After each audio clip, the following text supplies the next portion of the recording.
Dakbayan sa Bayawan giila isip usa sa mga nag-unang ehemplo sa DRRM excellence sa tibuok Negros Island Region.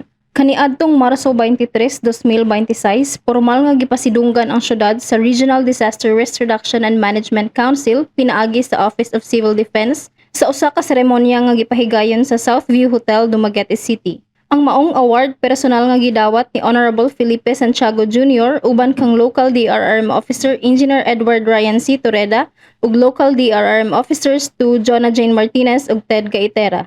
Gikan sa tanang LGUs, ang Dakbayan sa Bayawan usab ang napili nga mopresentar sa ilang mga sistema ug pamaagi sa natad sa DRRM ug humanitarian assistance nga mahimong sumbanan ug inspirasyon sa uban pang mga stakeholders sa tibuok rehiyon. Ang Negros Island Region DRRM Assessment Recognition Ceremony nagtumong sa paghatag og pasidungog sa mga syudad ug munisipalidad nga malampusong nakapasar sa regional nga pagsusi sa ilang local DRRM best practices ug mga inisyatibo.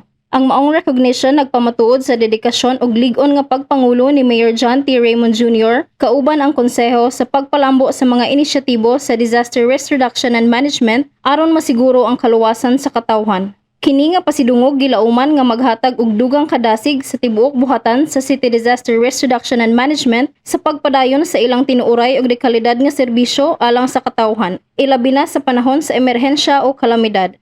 Kini si Vivitz Jane L. Saldasal, LGU News Correspondent, Ibayaw Bayawan, Kita ang Bayawan.